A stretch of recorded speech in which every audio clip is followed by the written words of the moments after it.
So, Jamie, let's talk about that. So, I actually had not heard of your company. I think you're based in the Detroit area, right? Yeah, so we're founded out of Ann Arbor, innovation community in Ann Arbor with a partial grant from M-City. So we're incorporated in both Detroit and Dubai, and doing quite a bit of work in the Michigan area with some projects with MDOT, Michigan Department of Transportation, and obviously with our focus on vehicle and road safety. Obviously, being in Michigan is important to the industry and what we do. All So right. who are the, tell us a little bit about the founders of the company and how the company came to be established.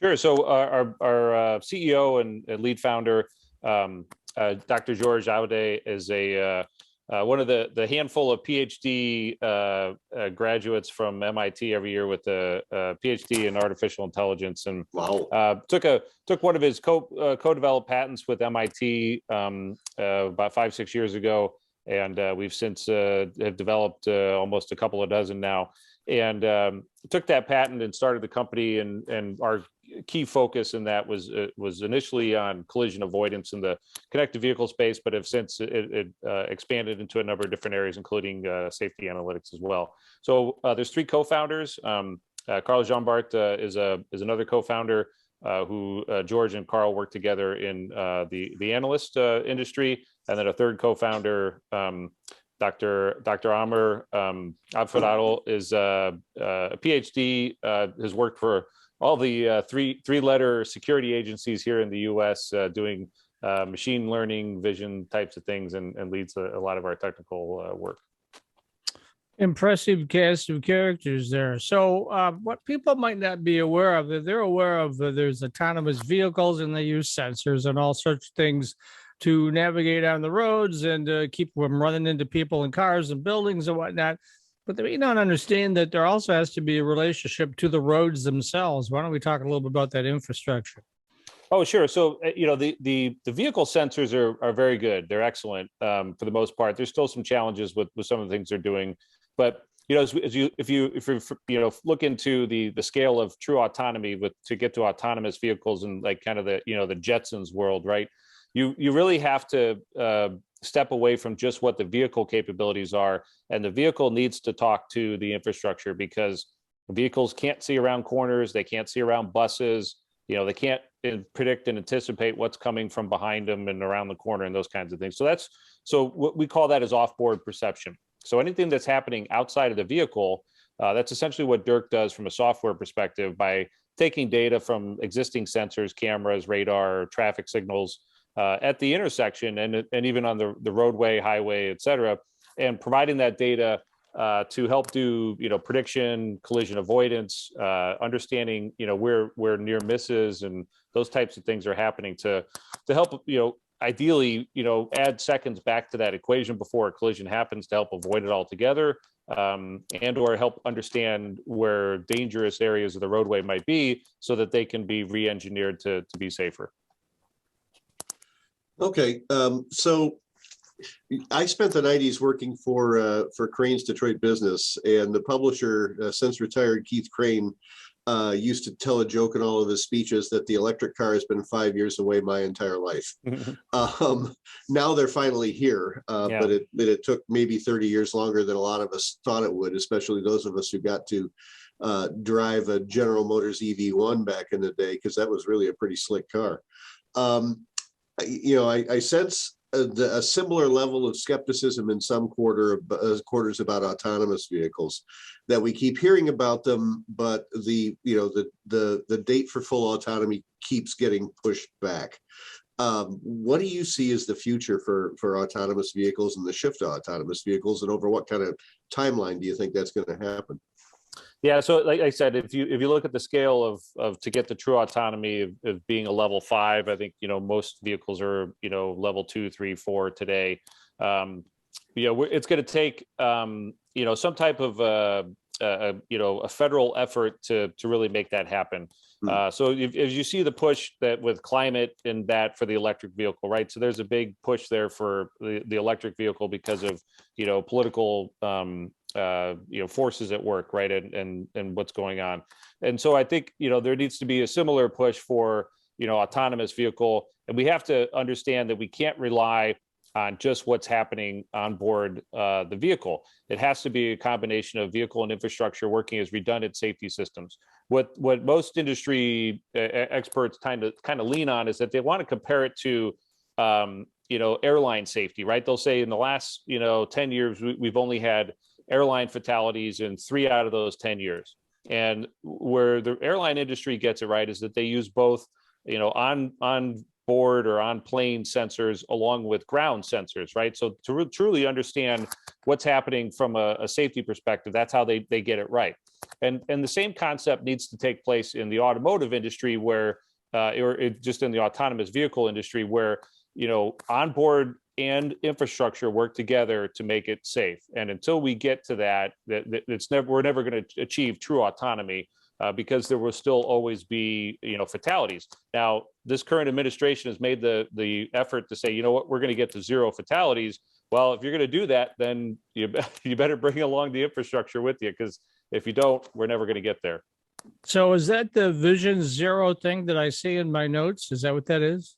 Yeah, so Vision Zero was started by Sweden back in the 90s as an effort to get to 0 fatalities, traffic deaths, and it takes a combination of education and technology and in a number of different areas, right? But it needs to be an effort to put forth from either states or big cities or even small cities to make the effort to get there. And in order to get there, you got to start from somewhere, right? But most Vision Zero efforts are policy and education based. There's very few today that are technology oriented, and that's kind of the struggle. All right, so tell me a little bit about Dirk's Sense and Insight solutions, and where they're being used and what the future of them is. Sure. So there's a great example. So where Dirk is focused on 2 areas. One, we like I said, we collect if you see those cameras or sensors or even traffic controllers, the red light, green at intersections. Dirk is collecting that data to understand both analytics as well as connected vehicles. So on the Dirk Sense. On the Dirk Insights, we're studying analytics to understand, how often are there near misses where somebody potentially is just getting missed from being hit by a vehicle or some other entity at an intersection. How often are people running red lights, right? So how often are there vehicle to vehicle near miss types of events?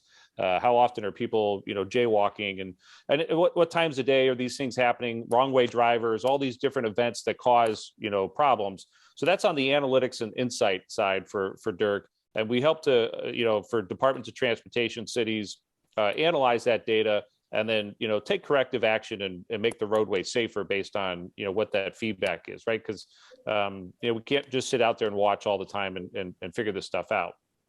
On the Dirk Sense side, at the same time we're doing that analytics, we're able to identify when there is a potential collision and when there's a need to send a vehicle warning message, right?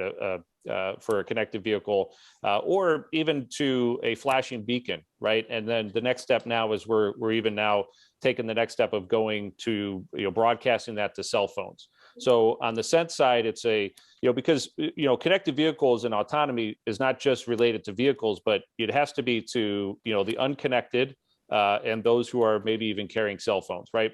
So everybody at the intersection has to be kept safe. The vehicles are going to be fine, but there's a lot of other things that are interacting at the intersection that are not vehicles and need to be connected and kept safe as well. And that's where Dirk's Sense piece comes in. Yeah, and I think the connected car part of it is, frankly, a lot more doable than the completely autonomous car part of it. One of the examples I always use of this, and there was another one of those yesterday because of this surprise snowfall we've got, is you run into those situations where there's a sudden whiteout on a high-speed freeway and there's an accident, and then you have another 100 cars plowing into the back of it because they can't see that there's an accident up ahead. Well, if those cars could talk to each other, you would get a warning saying, slow down, stop, pull over, do something, because the roadway in front of you is completely blocked by about 10 cars that have been involved in a collision. There was another one of those on 696 yesterday, I guess.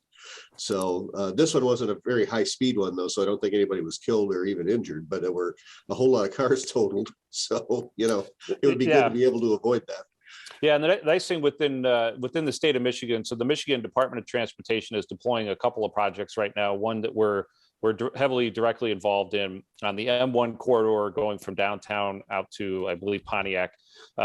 60 or so, 65 intersections where they're going to deploy infrastructure that will help identify wrong way drivers, near miss types of events, and those kinds of things to really begin understanding and study how do they prevent those things in the future, how to really make intersections prepared and safe for ultimately connected vehicle, but also ultimately do those studies and understanding in a partnership with Wayne State University that will do some of the research on this to really understand what the future looks like here, right? So because a lot of these things are not answered yet, but from a technology and a safety perspective, we know what needs to be done with what the technology is today, but obviously that's going to evolve and change quite a bit over this next several years.